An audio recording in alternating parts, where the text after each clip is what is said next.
J-10 के radar बंद थे। वो इसलिए बंद रखे थे, अगर वो ऑन करते तो जो इंडियन के जो पायलट्स थे और फाइटर्स थे उनको पता चल जाता कि हाँ, ये दुश्मन का हवाई जहाज यहाँ आ गया है, हम कैच कर लेते सिग्नल। जी हाँ। तो वो उन्होंने बंद कर दिए और उन्होंने क्या किया, उसके ऊपर और पीछे एक और एयरक्राफ्ट रखा जिसको हम बोलते हैं AEWC, मतलब एयरबॉर्न अर्ली वार्निंग। उसका सिर्फ काम होता है कि आप रेंज से, लंबी रेंज से आप टारगेट्स को ले लीजिएगा।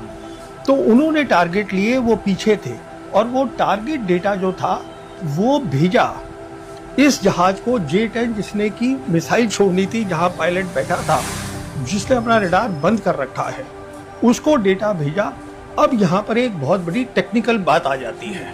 वो टेक्निकल बात क्या होती है कि जो उन्होंने भेजा, जो नेटवर्क था, वो नेटवर्क जो है वो दुरुस्त होना चाहिए। नेटवर्क की जो देखभाल है पूरी, और ये कि वो डेटा वहाँ से ठीक यहाँ पहुँचे और यहाँ से ठीक जो है, जो उनका कंप्यूटर, देखिए पायलट जो होता है, जो बैठा होता है, उसके सामने उसके मिशन कंप्यूटर होते हैं जिससे वो देख रहा होता है क्या हो रहा है। तो डेटा वहाँ से आया।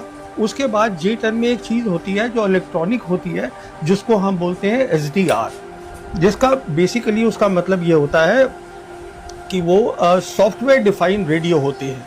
वो अपनी फ्रीक्वेंसी जल्दी जल्दी चेंज कर लेते हैं। उसको कैसे बनाना है, ये ब्रेन होता है पूरी चीज़ का। उसको कैसे ऑर्गेनाइज करना है, ये इंजीनियर ने पहले करके लगाया हुआ था उसमें। तो जब वहाँ से डेटा आया तो डेटा ठीक है, SDR ने कंफर्म किया, जो सॉफ्टवेयर डिफाइंड रेडियो है, और फिर उन्होंने वो डेटा जो था, जो पायलट को भेजा उसके मिशन कंप्यूटर के ऊपर, क्योंकि पायलट को पता नहीं है, उसे दिखा नहीं है।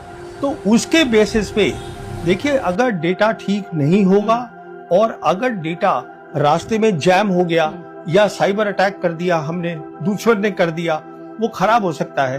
तो SDR की बहुत अहमियत होती है, उसको मेंटेन करना, उसको ठीक प्लग इन करना, और चलने से पहले और उसके बाद उसका जब मिशन कंप्यूटर पे आया, जो कि डेटा दूसरे जहाज ने दिया था, उसके बेसिस पे इन्होंने PL-15 को बटन दबाया और छोड़ दी, और वो सीधा जाके टारगेट पे लग गया।